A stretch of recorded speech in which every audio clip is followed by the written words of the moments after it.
우리에게 주신 하나님 말씀은 사도행전 20장 28절에서 35절 말씀까지입니다.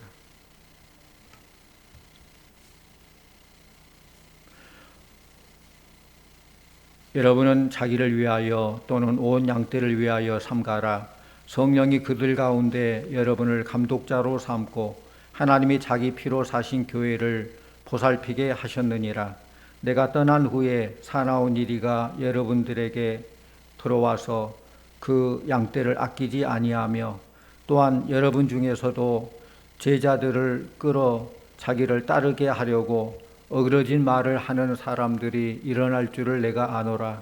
그러므로 여러분이 일깨어 내가 3년이나 밤낮 쉬지 않고 눈물로 각 사람을 훈계하던 것을 기억하라.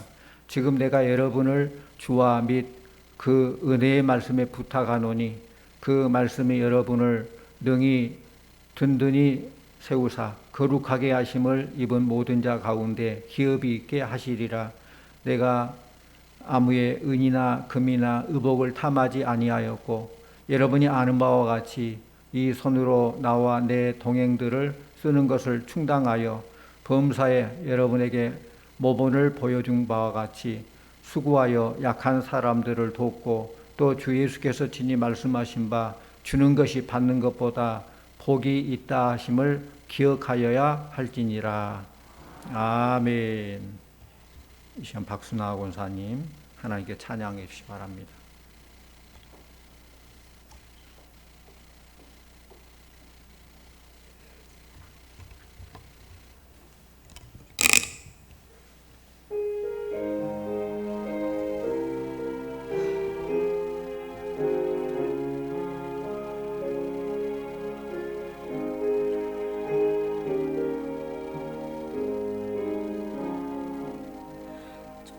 장미꽃 위에 있을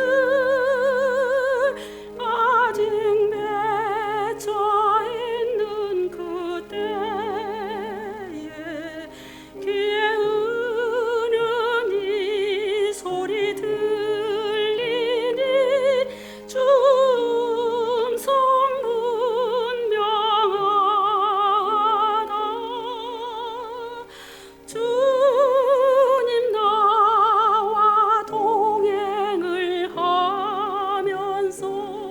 나를 친구 삼으셨니. 우리 서로 받은 그 기쁨은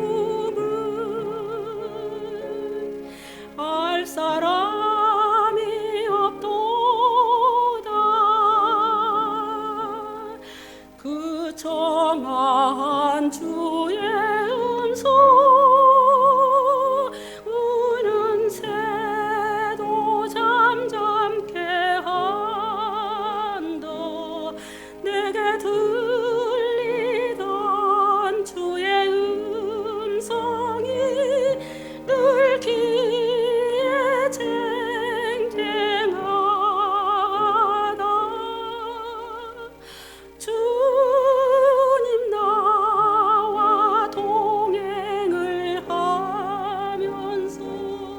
나를 친구 삼으셨니. 우리 서로 받은 그 기쁨은 알 사람이 없도다.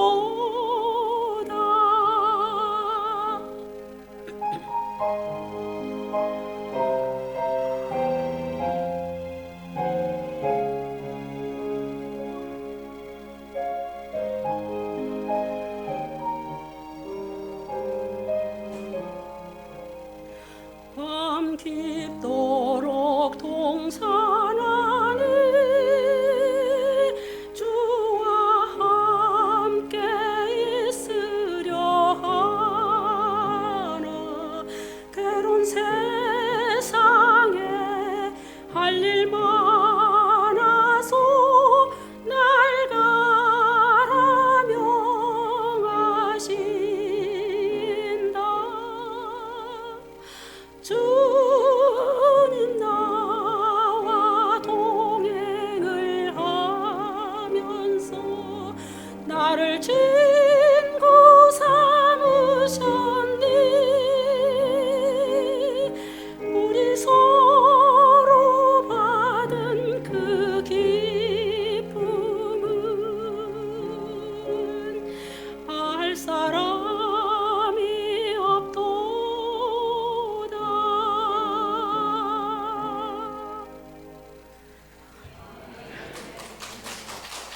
감사합니다.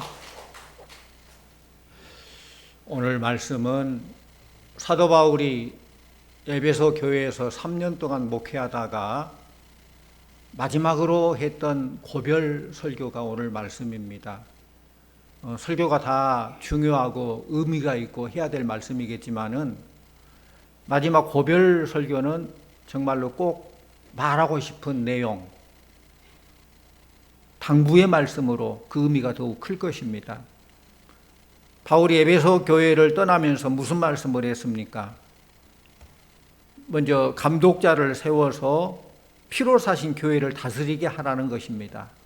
우리 28절 말씀을 함께 보기 원합니다. 28절. 여러분은 자기를 위하여 또는 온 양떼를 위하여 삼가라. 성령이 그들 가운데 여러분을 감독자로 삼고 하나님이 자기 피로 사신 교회를 보살피게 하셨느니라. 아멘. 성도님들, 교회가 무엇입니까?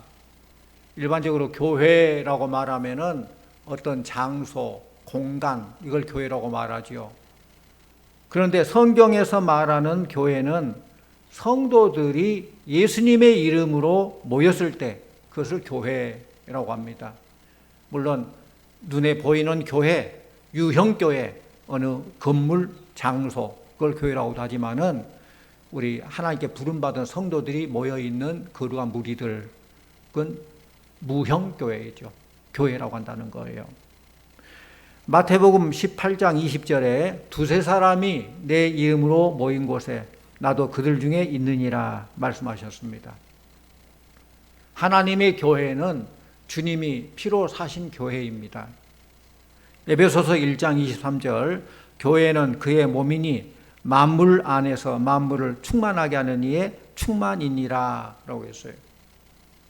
교회를 다른 말로 하면은 그리스도의 몸이라고 합니다. 그리고 그 교회의 머리는 그리스도라는 거예요. 그렇기 때문에 그리스도께서 교회의 머리가 되신다는 것은 그리스도가 교회의 생명이 되신다는 것이고 또 그리스도가 교회를 다스린다, 통치하신다는 거예요. 생명과 통치입니다. 머리에 붙어있는 몸이 귀하듯이 머리인 그리스도가 귀하고 또 그리스도에게 붙어있는 교회의 존재가 얼마나 귀합니까? 비록 이 세상에 있는 교회가 조금 부족한 면도 있고 약할 수도 있지만은 교회가 존귀한 이유는 주님의 몸이고 그리스도가 교회의 머리이기 때문에 존귀한 것입니다. 여러분들 교회를 가장 존귀하게 여겨주시기를 바랍니다. 주님의 피로 사신 교회를 감독자, 곧 목사에게 맡겼습니다. 28절에 나온 감독자란 요즘 말로 목사를 말하고 양떼란 교인을 말하는 것입니다. 그러므로 목사에게 주어진 사명은 양떼인 교인들을 먹이고 지키고 입히는 것, 인도하는 것입니다. 양에게 목자가 필요한 이유는 양은 공격성이 없어요. 또 방어력도 없어요. 짐승의 세계를 보면은 나름대로 상대방을 공격하기도 하고 상대방의 공격을 방어하기도 하고 나름대로 살 방법을 찾기 위해서 또 그런 도구를 갖고 있습니다. 그런데 양은 싸움에서 공격하기 위한 뿔을 가진 것도 아니고 또 날카로운 이빨을 가진 것도 아니고 또 공격할 때 도망가기 위한 날렵한 민첩한 다리를 가진 것도 아니고 주위 색깔을 변하는 보호색을 띈 것도 아닙니다. 사실 뭐 코뿔소나 들소를 보면은 뿔이 있어서 뿔로 상대를 공격하지요. 또 일이나 늑대나 그런 동물을 보면은 날카로운 이빨이 있어서 이빨로 물어뜯고 싸움에서 이길 수 있고 그런 것도 있죠. 또 양이나 사슴이나 노루 같은 경우는 상대방 공격하면은 빨리 도망갈 수 있는 날렵한 다리가 있습니다. 뭐 카멜로이나 어떤 곤충 같은 경우는 주위 색깔이 자신의 몸을 색깔을 변화하는 보호색을 띠기도 합니다. 심지어 도마뱀 같은 경우는 자기의 꼬리를 떼내고 자기가 몸이 살아서 도망가는 그렇게라도 사는 방법을 찾고 있어요. 그런데 양은 그렇지 않습니다. 양을 보면은 양털을 깎을 때도 가만히 몸을 내맡기고 있어요. 심지어 양을 도살할 때도 보면은 칼로 찌르고 그렇게 죽여도 그냥 내맡기고 몸부림치지 않고 가만히 있는 것을 보게 됩니다. 그게 바로 양이에요. 그래서 양에게는 반드시 목자가 필요합니다. 주님은 양과 같은 우리의 약점을 아시기 때문에 교회에 감독자를 세우도록 하신 것입니다. 바울은 에베소 교회에 목사가 없으므로 직면하게 될 문제에 대해서 29절에서 말씀하고 있어요. 29절 말씀 같이 봅니다. 29절. 내가 떠난 후에 사나운 이리가 여러분에게 들어와서 그 양떼를 아끼지 아니하며. 교회 안에 목자가 없으면 밖에서 이리가 교회 안에 들어와서 양을 약탈해 간다는 것입니다. 그러므로 교회에 목자가 있어도 되고 없어도 되는 것이 아닙니다. 하나님의 교회는 목자 없이 교인 스스로 움직일 수 있는 건 아닙니다. 교회 안에 목사가 없으면 교회는 약화될 수밖에 없고 위험에 처해질 수밖에 없다는 것입니다. 그렇게 성령님은 자기 피로 사신 교회에 목사를 보내서 오늘 말씀처럼 감독자를 삼고 하나님의 교회를 보살피게 한다라고 28절에 말씀하고 있어요. 디모데전서 5장 17절 말씀 보면은 잘 다스리는 장로들을 배나 존경할 자로 알되 말씀과 가르침에 수고하는 이들을 더할 것이요. 그랬어요. 또 갈라디아서 6장 6절 가르침을 받는 자는 말씀을 가르치는 자와 좋은 것을 함께 하라라고 했습니다. 말씀을 가르치는 영적 리더들, 사역자를 귀하게 여기고 가르침을 잘 받으시기를 바랍니다. 또 주의 말씀이 피로 사신 교회를 든든하게 세우게 하십니다. 우리 32절 말씀을 같이 봅니다. 32절.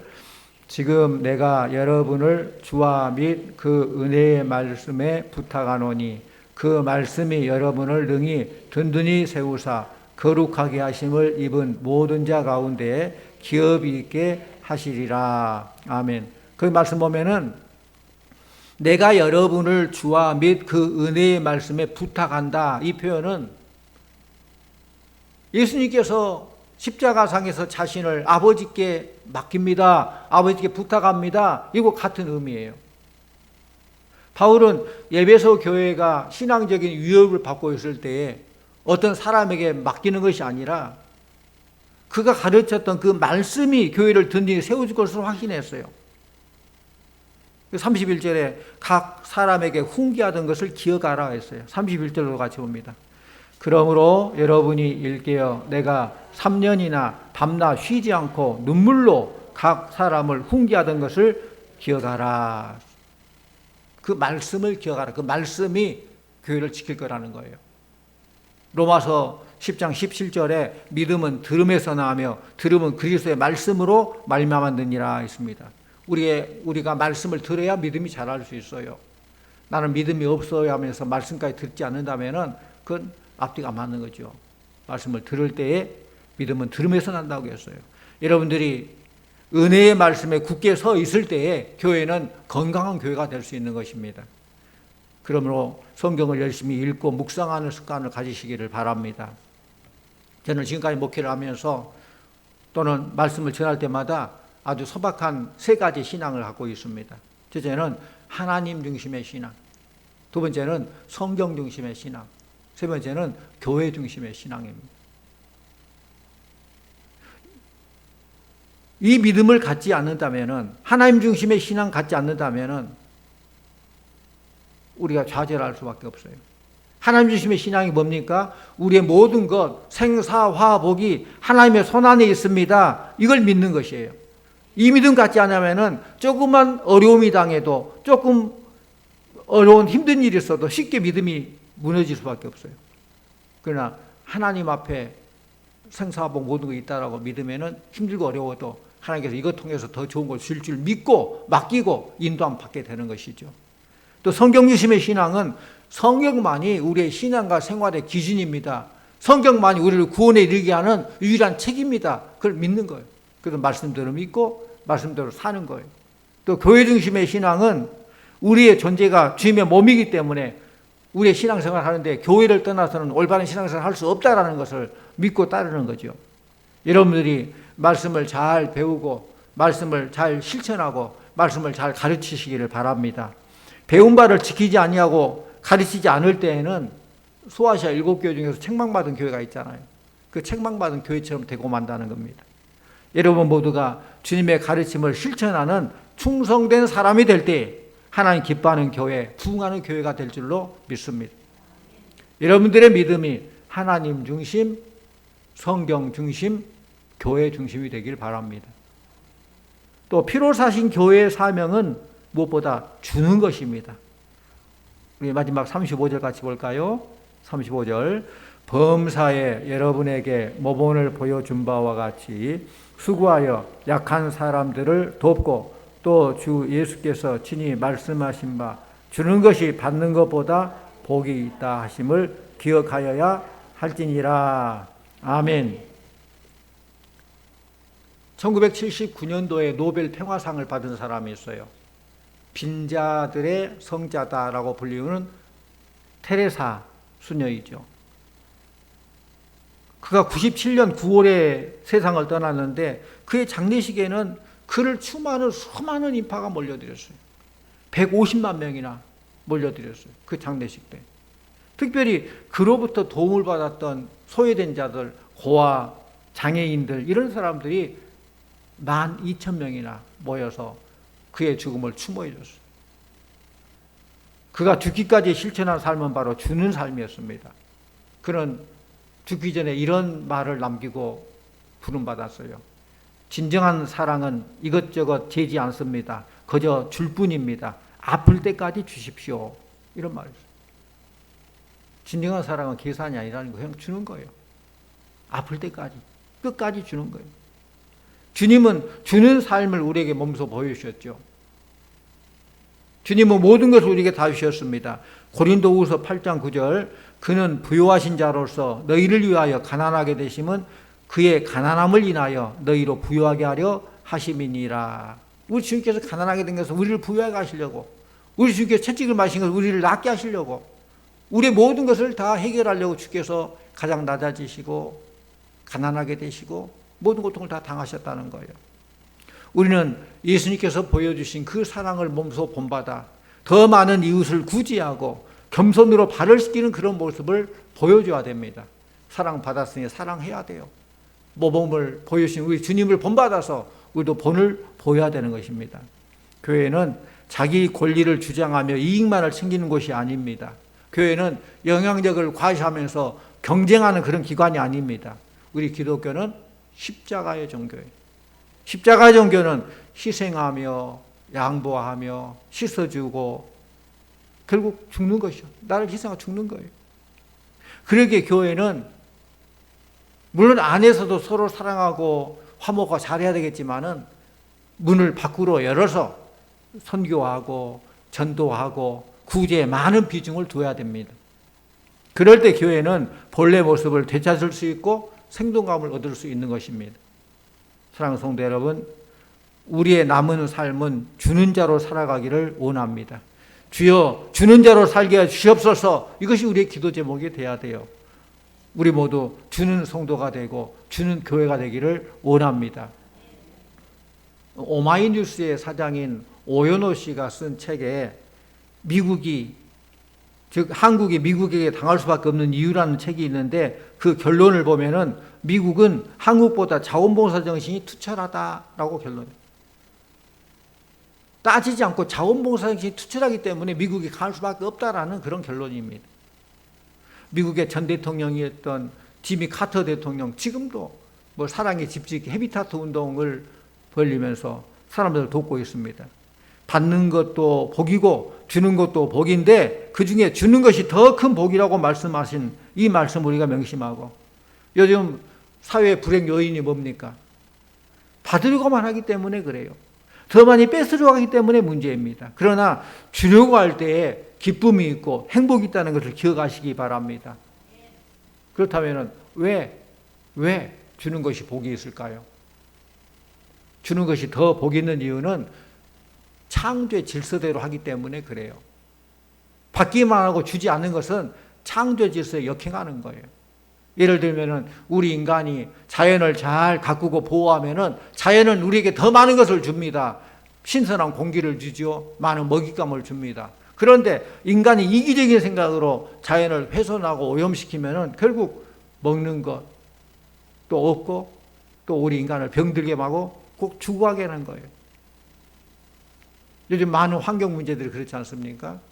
또 물도 흘러가는 물은 썩지 않습니다. 고여있는 물, 웅덩이 물이 썩지 흘러 받고 내보내면 썩지 않는 거예요. 우리가 이스라엘의 그 예를 많이 들잖아요.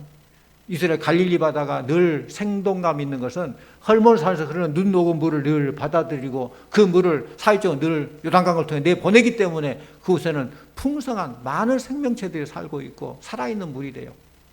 그런데 사해 같은 경우는 요단강을 통해서 물을 받아들이지만 내보내지 않기 때문에 너무 물이 짠 소금물이 되고 그래서 말 그대로 되듯이 죽음의 바다 사해라고 말을 합니다. 또 우리 인체 구조도 마찬가지예요. 받아들이는 입구도 중요하지만 출구도 중요해요. 잘 먹는 것도 중요하지만 잘 배설하는 것도 중요하다는 거예요.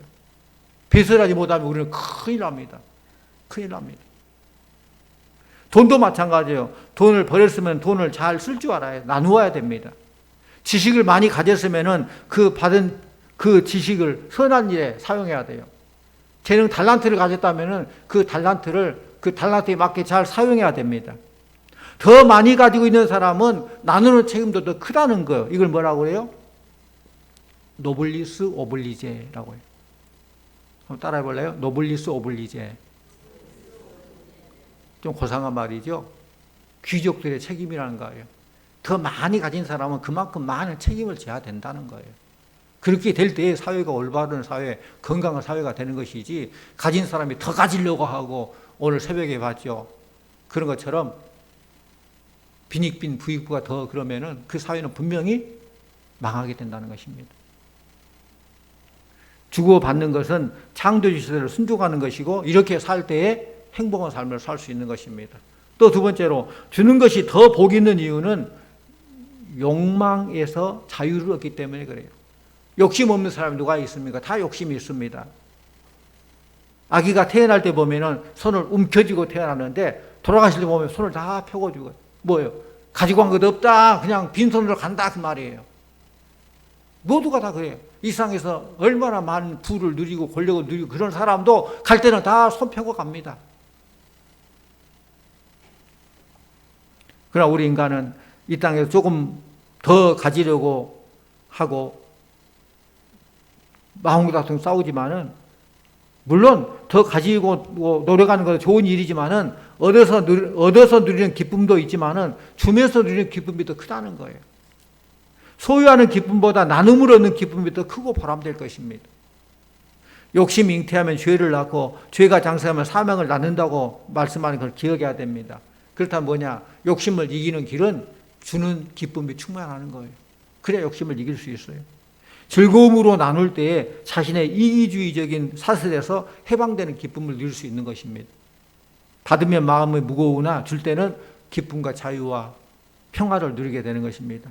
또 세 번째로 주는 것이 더 복이 있는 이유는 인간관계가 회복되기 때문에 그래요.